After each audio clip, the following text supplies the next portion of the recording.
నమస్కారం. ప్రస్తుతం మనతో పాటు ప్రముఖ ఆధ్యాత్మికవేత్త, ప్రముఖ జ్యోతిష్య వాస్తు పండితులు ఉమామహేశ్వరరావు గారు ఉన్నారు. వారితో మాట్లాడిద్దాం. నమస్కారం గురుగారు. ఆయుష్మాన్ భవ. ఏప్రిల్ నెలలో మరి కుంభరాశి వారికి ఎలా ఉండబోతుందో తెలియచేయండి. కుంభరాశి వారికి కుంభరాశి యందే శని కుజులు ఉన్నారు. శని కుజులు వలన ఈ కుంభరాశి వారికి అధికమైన కోపం, అధికమైన ఛాదస్తం. ఇలాగే ఎందుకు చెయ్యాలి, అలా చేయకూడదా, ఇప్పుడు ఈ పూటే నేను భోజనం ఎందుకు చేయాలి, సాయంత్రం తినకూడదా, ఇటువంటి వ్యర్థమైన ఆలోచన విధానాలు అంటే శని కుజులు ఇచ్చే ఫలితాలు అలాగే ఉంటాయి. అటువంటి యోగదాయకమైన ఫలితాలను రానివ్వడు. అంటే ఆలోచన ఎక్కువ, వాదన చేస్తే ఏమవుతుంది, ఎదుటి వారికి కోపం వస్తుంది. చెయ్యాలనుకున్న పని పూర్తిగా చేయకుండా వెళ్ళిపోతారు, నష్టం తెచ్చుకుంటున్నారు. ఎవరి వల్ల వస్తుందంటే తన వల్ల వాళ్ళ వస్తుంది నష్టదాయకమైన పరిస్థితి. ఇది సంవత్సరాంతరం వరకు ఉంటుందా, సంవత్సరాంతం వరకు ఉంటుందా, ఉండలేదు.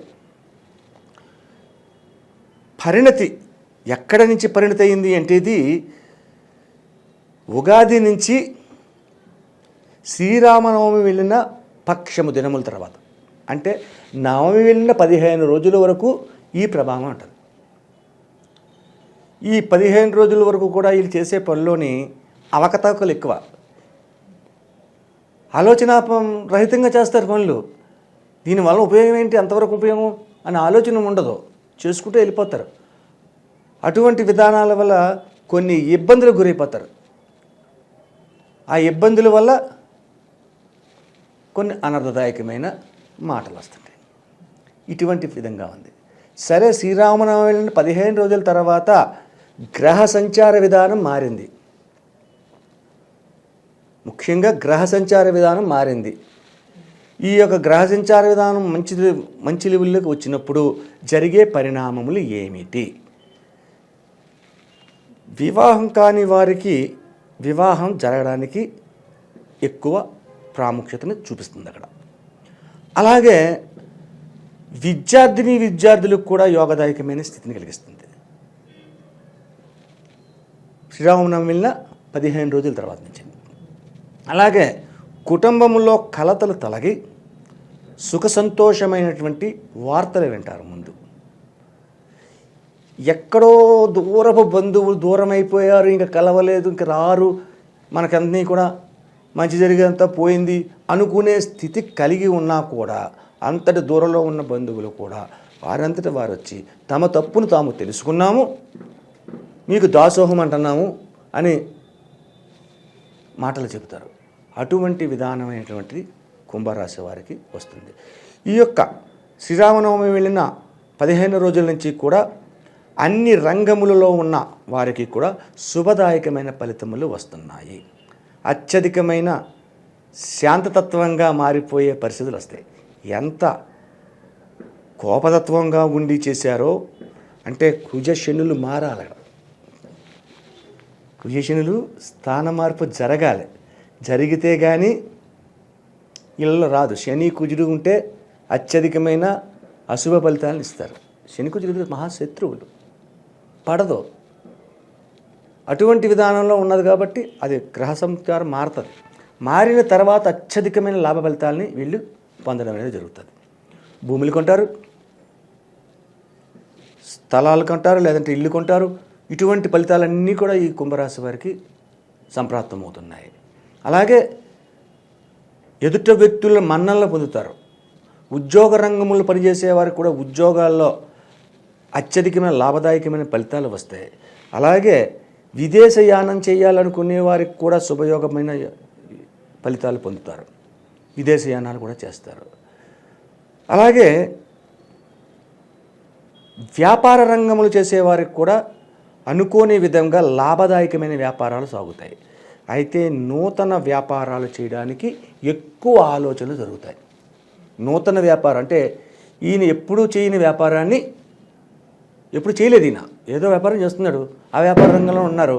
అది కాకుండా ఇంకా ఎక్కువ ఫలితాన్ని పొందే అవకాశం ఉండే వ్యాపారాన్ని నూతనం కొత్తగా తెలియంది ఆ వ్యాపారంలో కూడా చేసి అందులో కూడా లాభాన్ని ఆర్జించడం అనేది జరుగుతూ ఉంది.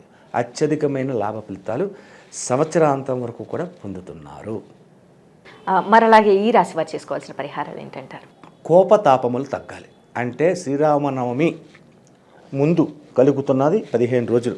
శ్రీరామనవమి వెళ్ళిన 15 రోజుల తర్వాత మంచిగా ఉందనుకున్న అంతవరకు కూడా అత్యధికమైన నష్టదాయకమైన ఫలితాలను మనం చూస్తున్నాం కాబట్టి, అంటే ఆలోచన పరిణితి చెందిన ఆలోచన చేస్తున్నారు వీళ్ళు. అనవసరమైన ఇది తొలగించుకోవాలంటే ముఖ్యంగా అయ్యప్ప స్వామి దర్శనాన్ని చేసుకోవాలి. ఏ విధమైనటువంటి వస్తుంది అయ్యప్ప స్వామి దర్శనం? ఎక్కడైనా చూసుకోవాలి అంటే ప్రథమంలో వచ్చేది అయ్యప్ప స్వామి దర్శనానికి ఏప్రిల్ నెల వస్తుంది. ఏప్రిల్ నెల నుంచి అయ్యప్ప స్వామి దర్శనం చేసుకుని వీలైతే వయసులో ఉన్నవారైతే శబరిమల వచ్చి దర్శనం చేసుకుంటానని చేసి మొక్కుకుండా చూడడం మంచిది. ఆ శబరిమల దర్శనం చేసుకోవాలని చాలా అత్యధికమైన శుభఫలితం ఉంటుంది. మాల వేసుకున్నారు అనుకోండి, ఏప్రిల్ నెలలోని మాల పడిపోయింది, కోపతాపాలు తగ్గిపోతాయి, అనవసరమైన వాదనలు పోతాయి, నియమనిష్టలతో ఉంటారు, మండల కాలం కూడా నియమనిష్టలతో ఉంటారు. కాబట్టి శుభదాయకమైన ఫలితాలు ఈ యొక్క 40 రోజుల్లో కూడా కష్టదాయకమైన ఫలితాలు తొలగి శుభదాయకమైన ఫలితాలు మీ అంతా మీరు చేసుకునే విధానం వస్తుంది.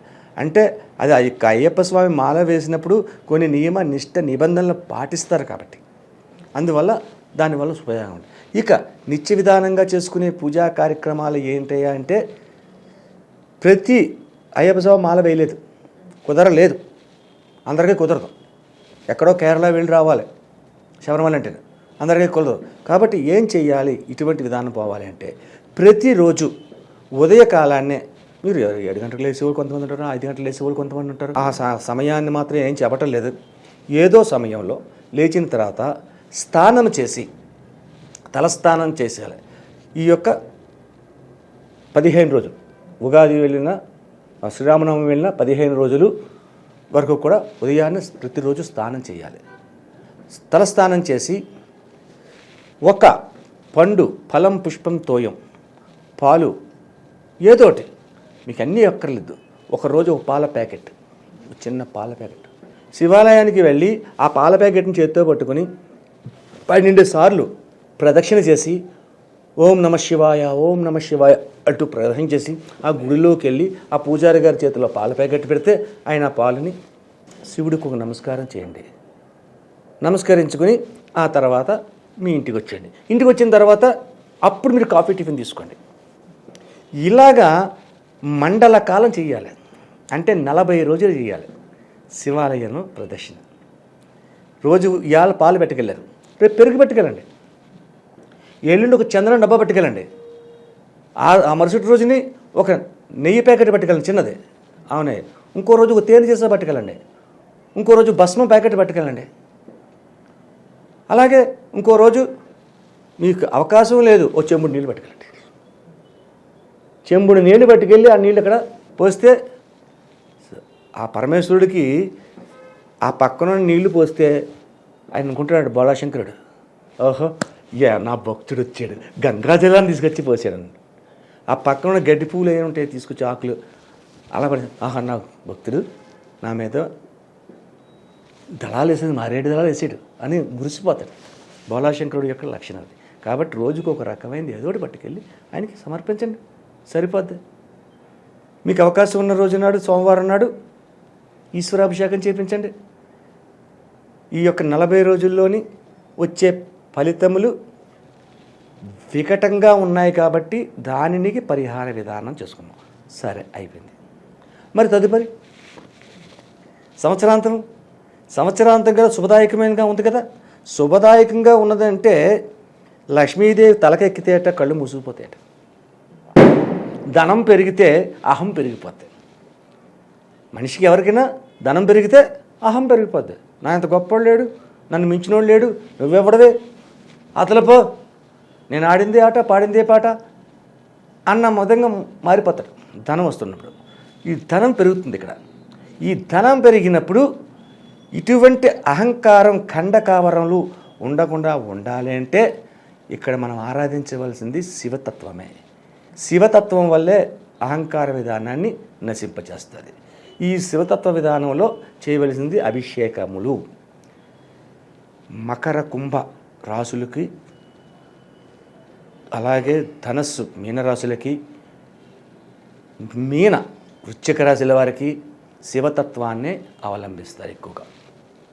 శివతత్వ విధానం అవలంబిస్తే ఈ యొక్క రాశుల వారికి ఉపయోగకరమైన ఫలితములు, శ్రేయస్కరములు పొందగలరు. అలాగే గురుగారు, ఈ ఏప్రిల్ నెలలో మరి కుంభరాశి వారికి ఎలా ఉండబోతుంది, అలాగే వీలు చేసుకోవాల్సిన పరిహారాలు ఏంటి, శివుణ్ణి ఎలా ఆరాధించాలి అనేసి చాలా చక్కగా వివరించారు. ధన్యవాదములు. ఆయుష్మాన్ భవ.